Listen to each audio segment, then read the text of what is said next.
Hey guys, this will be video 15 for the vintage Gretsch 6120 conversion and or restoration. And I'm going to keep this video very brief. Famous last words. I'll do the best I can. But pretty much I've spent about 3 to 4 hours playing the guitar, and the action is really bad. It needs a lot of work as far as finish standards, but it is playable and enough that you can start assessing the guitar. And typically, when you're uh, bringing an old item back to life, like an old neck that is possibly been sitting in someone's you know um, basement for 30 years, just plan on having to do some work. That neck is not, but just be prepared to discover the real reason it got listed on eBay and sold. It might have some problems that you got to address, like a buzzing truss rod, and you have to I call it crickets. You have to start chasing down the crickets and get rid of the crickets. So nonetheless, this neck was never an issue, and it has always stayed nice and true after I rework it. So I'm happy with that, or was happy enough to move forward and do the restoration, of course. But at this point, you're basically you got the strings on it, and the strings are tight. So when they're tight, they are straight, and then they will start revealing everything that you might need to address. And I've already done this flyby where, um, we know that I've got a nice consistent distance from the edge of the fretboard to the string, so I didn't have to address any of that stuff. And if it was an issue, well, then you can just slide that bridge around a little bit, and that's the cool thing about building a guitar like this. If you miss your target ever so slightly, well then you can compensate by shifting that bridge just a bit, not much, because when you start shifting that bridge, you start going against the whole guide wire reasoning for putting the Bixby in on center and everything, so that this string is on a bit of an angle this way, this string is on a bit of an angle that way. When you torque these strings up, to tune to E and E, well, there's a lot of strength right there, and I say that to say this. That's why I wanted that to taper so that it would hold that bridge in a fixed position. Okay, so that's what I meant by work from the end results back and try to keep it on the center line as best you can, but not at the expense of any of this type stuff right here. So now you're at a point to where you're beginning to realize how good of a job you did with your frets and what you might need to address. And the worst case scenario would be you got. I think if anything, typically what happens is you end up getting frets, one or two frets too low, and then you'll mistakenly think that the fret next to it is too high, and then you'll start trying to sand the high fret, only to realize that you're creating twice the issue now. Or either you're doing what I call, I think they call it paper tigers, like you're fighting a paper tiger. You're like chasing a paper tiger, trying to get it under control, and all you're doing is introducing more problems. Excuse me. So when you're working into this situation like this, just string it up, set the height, set everything high if you want to start with, just to play it, to hear what's going on sonically, to hear if maybe that truss rod is vibrating or buzzing a little bit, or maybe there's something going on. And I've noticed that a lot of times the newer switchcraft, if it's in the middle position, sometimes they'll start harmonically vibrating, and you'll think there's a buzz issue, and just flip it down in the bridge or the neck position, and it'll tighten up. It's the weirdest thing,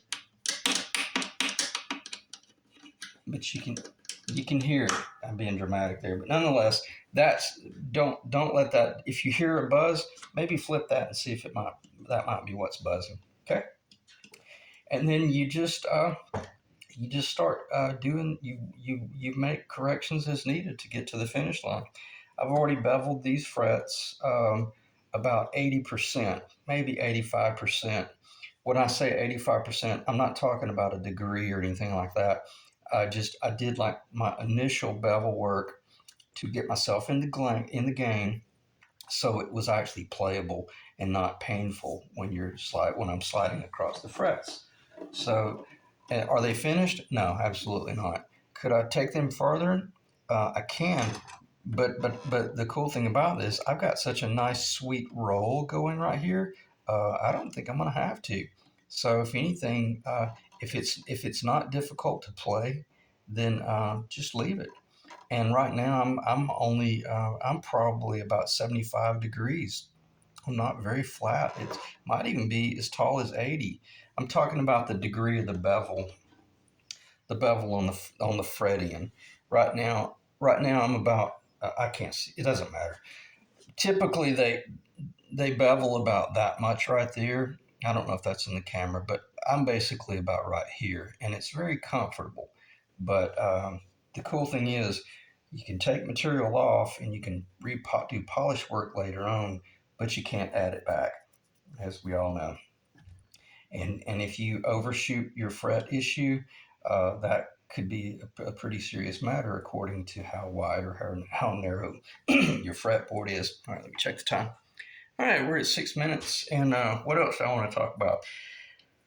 Uh, I did have a bit of an idea. I guess it kind of started last night, or maybe it started subconsciously a few days back.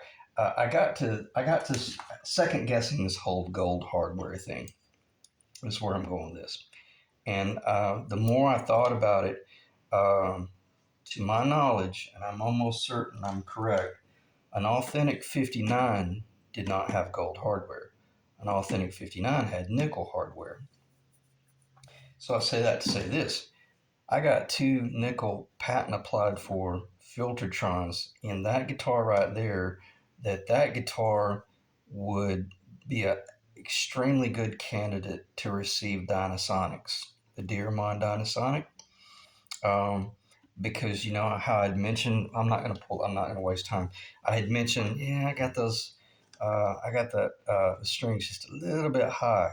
Well, then that would be a great opportunity to just put Dynasonics because they're a fairly tall pickup and they're extremely powerful. So I had thought of this a couple of years back, just transferring those pickups over into this guitar and then getting Dynasonics for that one later on, and repainting the top. And I had misspoken. The top on that guitar is actually a maple. I had mentioned it's all Hunter mahogany. It's not. It's hand carved maple. But back to rockabilly and back to this guitar. All of this box of parts over here is basically, other than the wiring harness, is a complete 6120 gold. Or guess what it is also? It's a white falcon. And I had mentioned in one of the videos, maybe I'll just save that bridge and build a white falcon. And this bridge that I'm holding and all of those gold hardware parts would be an incredible item to just, um, in other words, just build a white falcon and transfer all these parts into that guitar. Am I there yet? No, not really.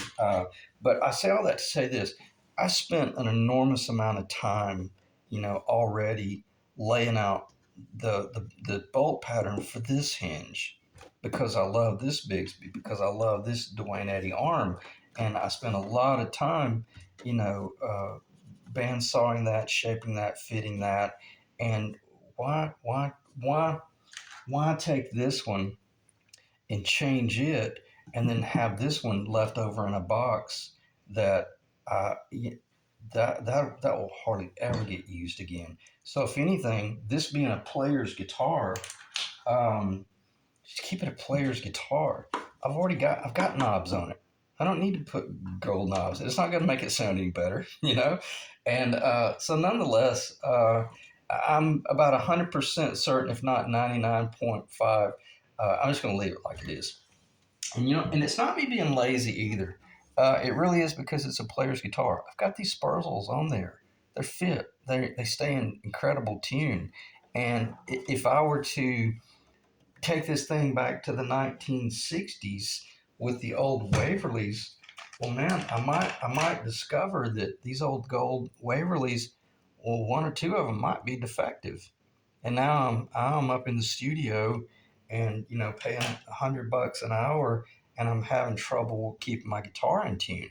That's silliness. But ooh, I'm cool because I got the authentic Waverleys. It doesn't, even Chet Atkins would have pulled those off and put the Spurzell on there.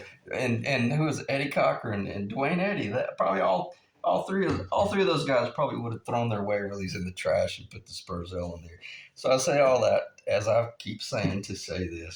Um, I'm gonna go nickel, and I'm gonna transfer those PAFs over, and it'll sound incredible, and it'll be cool, and all of the things that need to be dependable will be dependable.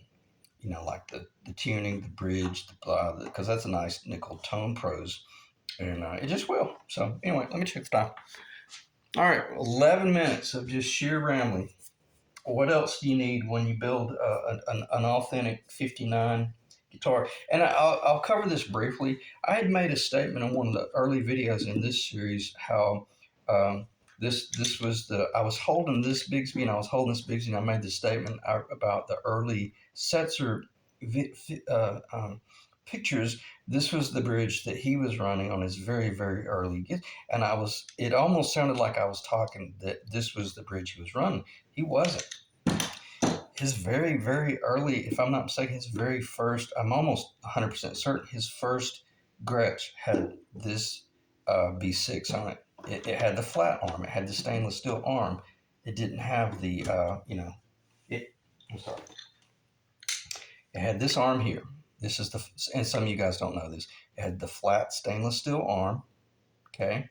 But it was on the old, authentic, the original B6 Bigsby. So, am I building a Setzer tribute? No, of course not. I don't care about that. I'm not that big of a fan. I mean, I love the guy's music and what he's done for the music industry, and have actually seen him in concert and met him and shook his hand. He's a super cool guy. But nonetheless, we don't worship these people. We just I know why he plays this guitar, and it's for a certain sound, a certain tone, and a certain feel, and a certain vibe, and it's light as a feather. So, as I've mentioned, I've already fit this Bigsby. I've already fit that bridge. I've already relic these knobs, and the wiring harness is in, and it just needs to have those PAFs transferred over. And guess what? This guitar will be finished. I won't have to come up here and rework the headstock to receive the Waverleys, which may not even stay in tune anyway. Okay, so that's my decision. That's my reasoning. Um, Anyway, let me check the time. I don't think there's much left to talk about that because I don't want this video to take 4 hours to upload. The second video last night took 3 hours to upload. The first video took 5, and that's absurd. And I know it's not me. It's not that I'm doing videos that are too long, because a 20-minute video shouldn't take 5 hours to upload. But I say that says, as I keep saying that, making that statement, which I've got to stop making that statement. What do you need to finish out a true cowboy guitar? You need a cowboy case. And guess what I've got behind me? I've got a cowboy case that I actually started building for this thing about a year ago. So I'm going to pause the video, and I'm going to put that cowboy case up on the table, and we'll kind of show this baby in full cowboy attire. All right, be right back. Okay, let's knock the video out. Shouldn't take too long to finish up here. Nonetheless, I built this just to complement the guitar, of course. It's a real simple build. It's just basically traditional, real thin plywood from your big box, your local big box, and I kind of beef them up a little bit with the poplar.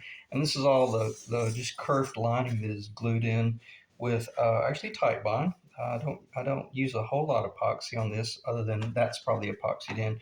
but then the design of the case will end up kind of hitting like that right there, so that you'll, once the guitar is in it, you'll still see a little bit of the white. And I'll see if I can. Yeah, let me do this first. Uh, it's snug. It's going to be really snug. Uh, so I say that to say it won't require a whole lot of. It won't require. Actually, it won't require any padding at all, because it's such a form fit case. It's just kind of hard to hold. You can see how it actually is asymmetrical down here as compared to the top. So once it gets the Wildcat fur lining, it doesn't need any more padding. And I've got it just long enough. I think there's about 1 inch clearance on the top, but let me check that in the video. Yeah, it's showing okay. But it just really, I don't think there's anything any cooler than a 6120 and a cowboy case. And I've got, the arch top. This was the first arch top that I ever did, so I've got to do a whole lot of work to get it true. But nonetheless, it'll work. It's going to fit. It's got a little bit of a warp in it, but once I get it hinged, it should be good. But nonetheless, if you're going to have a 6120, you got to have a cowboy case for it. And those are selling anywhere from $500-600 in really, really rough condition up to, you pick your price. They get fairly pricey. But nonetheless, that should be the guitar once it's finished. And I don't think I'm going to make any other changes other than just try to get the thing finished, because it's been sitting on the shelf for way too long, and I need to, just get it in the studio, even, believe it or not, and do a little bit of recording with it. So we check the time, 17 minutes. I'm going to end the video right there.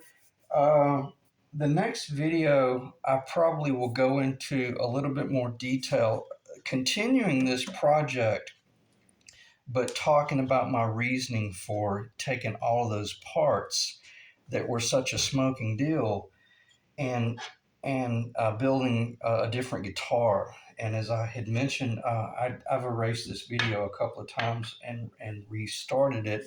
So if I'm repeating myself from earlier in the video, I've elected to take all of the gold hardware and all the parts and build a white Falcon, or a replica, of course.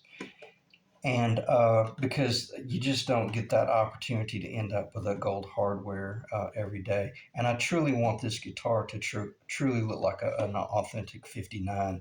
And I can't complain, because I've got true 59 pickups sitting over there. They may be 58, they may be 59, and I think they kept putting the patent applied for stamp on the cover even up to 60. So those are either 58, 59, or 60, but nonetheless, they're the same. The 63 gold that I have, they are they're identical. Once you pull the cover off of them, I don't see any difference at all between this pickup and those over there that are patent applied for, and these have the number on them. Okay, so going to be the exact same tone. Oh, that goes like that. Going to be the exact same tonal aspects of whether this is an early 60s or a 58. Okay,